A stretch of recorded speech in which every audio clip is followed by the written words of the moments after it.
తెలుగు బుల్లితెర ప్రేక్షకుల favourite reality show Bigg Boss కొత్త సీజన్ సెప్టెంబర్ 1న గ్రాండ్గా మొదలైపోయింది. 8వ సీజన్లో మొత్తం 14 మంది కంటెస్టెంట్స్ ఎంట్రీ ఇచ్చారు. అయితే ఈసారి హౌస్లోకి సోలోగా కాకుండా జంటలుగా వెళ్లారు. అయితే గత సీజన్లతో పోల్చుకుంటే ఈ సీజన్ కంటెస్టెంట్స్లో పెద్దగా తెలిసిన ముఖాలు లేవు. విష్ణుప్రియ, నటుడు అభయ్ నవీన్ మాత్రమే కాస్త బాగా పరిచయం ఉన్న ముఖాలు.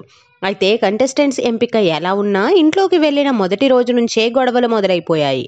ఒకరిపై ఒకరు పైచేయి సాధించేందుకు ప్రయత్నిస్తున్నారు. ఇక నామినేషన్స్ అయితే హీట్ ఎక్కిపోయాయి. కంటెస్టెంట్స్ అరుపులు కేకలతో బిగ్ బాస్ హౌస్ దద్దరిల్లిపోయింది. ఇక ఇప్పుడు అందరి దృష్టి ఫస్ట్ వీక్ ఎలిమినేషన్ పైనే ఉంది.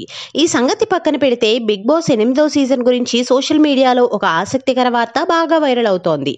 అదేంటంటే ఇటీవల నిశ్చితార్థం చేసుకున్న నాగ చైతన్య, శోభితా ధూళిపాల్ల జంటగా బిగ్ బాస్ హౌస్ లోకి వెళ్లనున్నారట.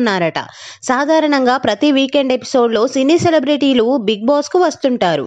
కంటెస్టెంట్స్ తో కలివిడిగా మాట్లాడుతూ ఉంటారు. అలా నాగ చైతన్య, శోభిత కూడా బిగ్ బాస్ హౌస్ లోకి గెస్టులుగా వెళ్లనున్నారని సమాచారం. నాగ చైతన్య, శోభితాల ఎంట్రీ కోసం బిగ్ బాస్ మేకర్స్ ఓ స్పెషల్ ఎపిసోడ్ ను ప్లాన్ చేశారట. వినాయక చవితి పండుగ రోజున ఈ ప్రేమ పక్షులు బిగ్ బాస్ హౌస్ లోకి వెళతారని సమాచారం.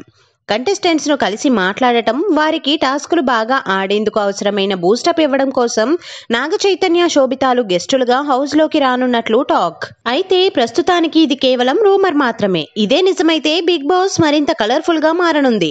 బిగ్ బాస్ ప్రేక్షకులు, అభిమానులు కూడా నాగ చైతన్య, శోభితాలు హౌస్ లోకి రావాలని కోరుకుంటున్నారు. నాగ చైతన్య, శోభితాలు ఆగస్టు 8వ తేదీన ఇరు కుటుంబ సభ్యుల సమక్షంలో ఉంగరాలు మార్చుకున్నారు. వచ్చే ఏడాది వీరి వివాహం జరగనుంది.